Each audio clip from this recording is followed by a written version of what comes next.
I can't fake feelings for people, and I can't be in love with two people at once. So someone getting ignored, yeah, that's real as fuck. Yeah, I feel the same way. Plus, like, once I'm like in with somebody, like, it's one thing to be like hypothetically, like, oh yeah, that would be fucking, you know, having multiple people to love and yada yada. Ooh, like hypothetically. But like when I'm in love with one person, I only want to be with that one person, you know? Consent, privacy, and safety. All three boundaries you sign away when you start to play I love that band. 626, a game with scare tactics, W coffee getter, and broke laws, which resulted in its shutdown, saving the faces and addresses of every player behind an invalid link. But what? Yo, what in Temu are they doing, bro? What in Temu are they doing?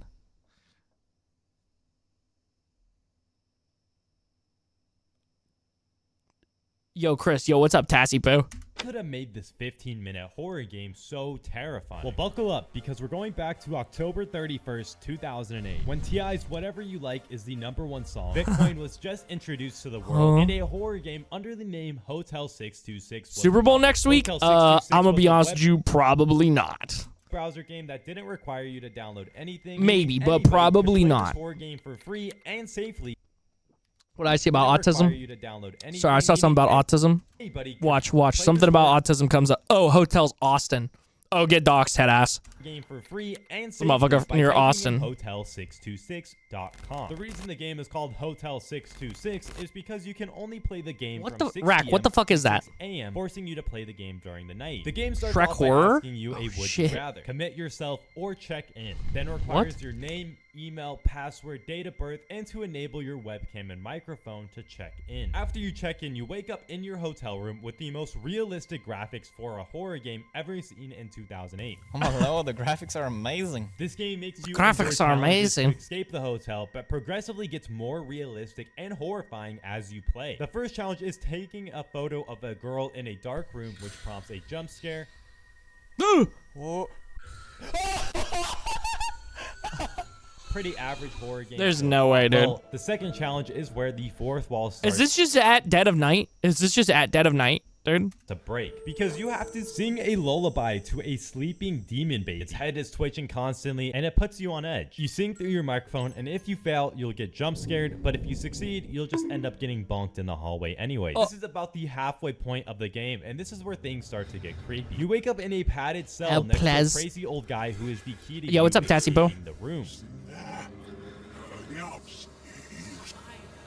What? He is mumbling the key to get out, and the combo is constantly changing, so you can't look up the answer on Google. Instead, you actually have to complete it by turning your volume to the max just to hear the muffled combination. And once you type that in, what you see after you open the door made most players shut their laptops and never play this game again. Because when you escape the room, what you see next is hanging Polaroids of faces from other players. Can you see where this is going? At the start of the game, when you click agree to using your webcam, your picture is taken without your knowledge, and you are now on one of these Polaroids. You have to quickly look through. Somebody just butt-ass naked on that hoe.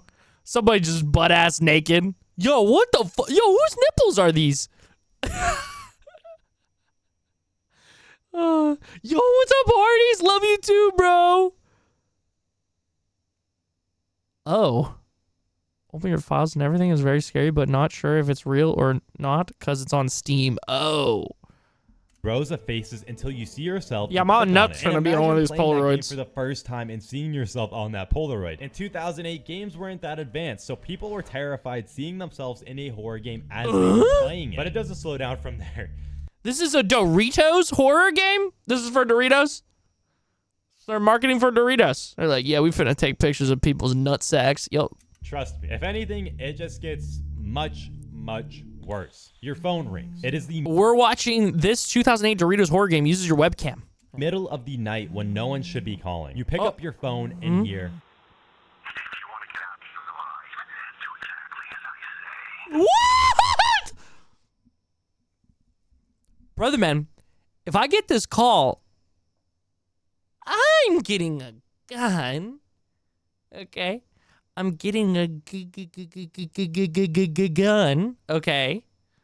And sleeping with that, okay? And locking all my doors.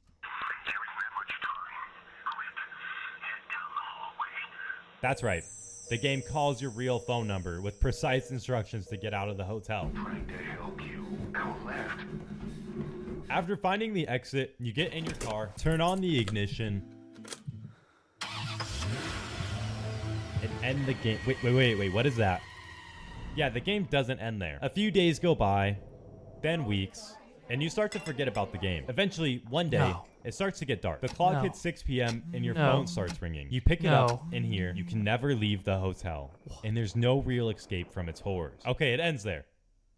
I think. Isn't it crazy to think they would call you back in a few weeks? Any normal person wouldn't expect that. And the twist is, some people went crazy thinking they were actually trapped in the hotel. Nah, I'm just kidding, but there is a bigger twist. This game takes roughly 15 minutes to complete, and the biggest twist is that the game was made as an advertisement, a promotion for Doritos. Not a single triangle square chip in sight, but that's kind of what made this advertisement work. One of the greatest browser horror games ever created was for an advertisement that didn't require you to purchase anything, didn't advertise anything in the game, and it delivered a unique horror experience to everyone with access to the internet. Sadly, Doritos missed that mark in 2009 on the sequel Asylum 626, another game created by Doritos that took the same.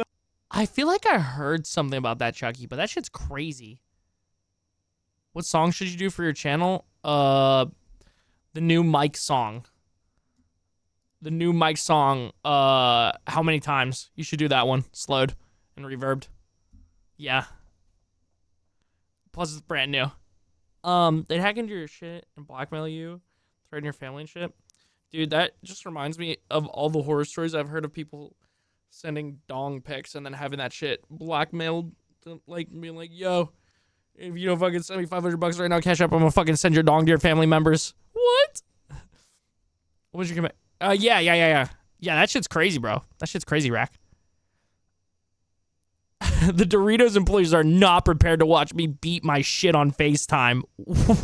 Approach of breaking the fourth wall. By using your webcam and making you log into your Facebook account, the game became even more realistic. By using people webcam and making you log into your Facebook account, the game became bald man jump scare. Bald man jump scare. Me in 2 years for real. Realistic. By using people you know personally in the challenges. Like at the start when you had to choose between which one of your friends would get tortured in the asylum. How do I pick both? How do I pick both? How do I pick both? It's Tom. It's Tom. There's Tom. Oh, there's Tom. It says Tom. Which they would then expose which friend you chose on your Facebook. There's another part where you have to get extremely close to the screen to look into a dark, dirty sink, and it's just your face being shown in the water because of your webcam.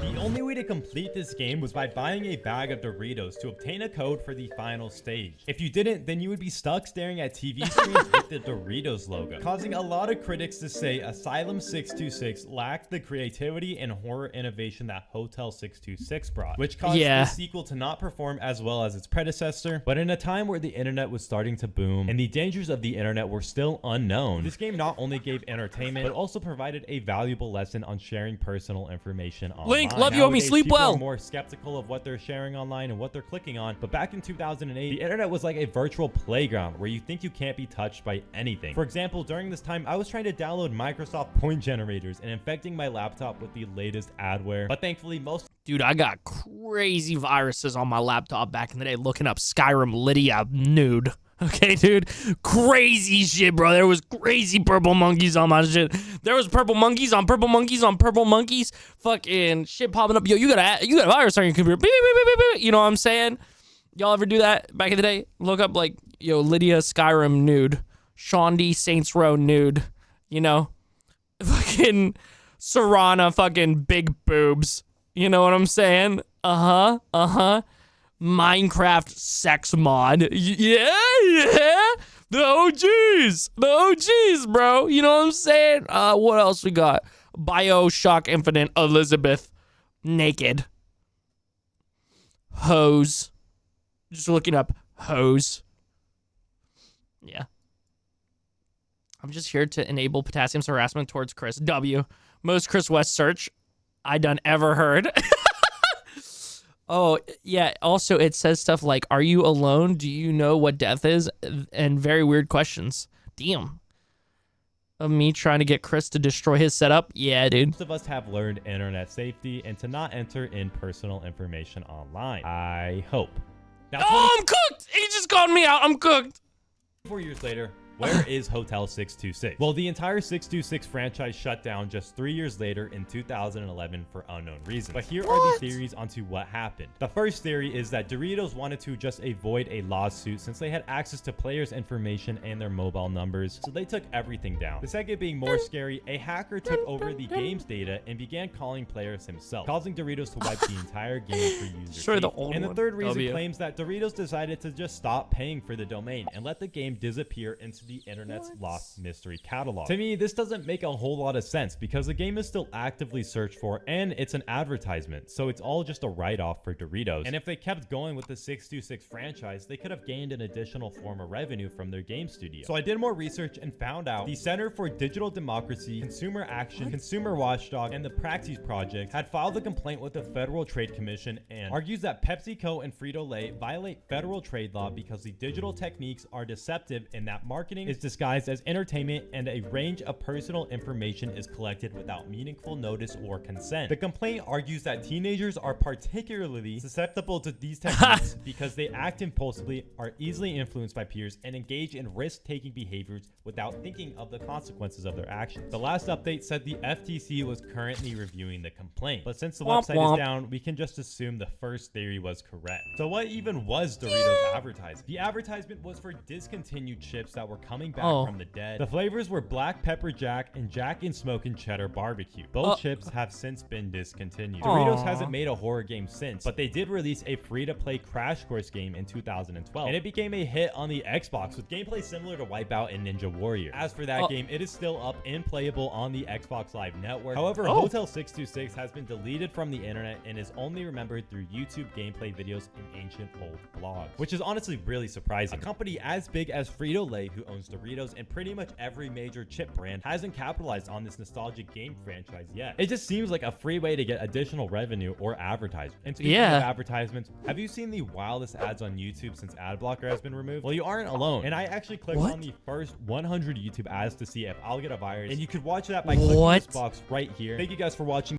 What? Yo, I think we gotta watch this, chat. We gotta watch one more video before we hop into games. Are we down? Are we down though?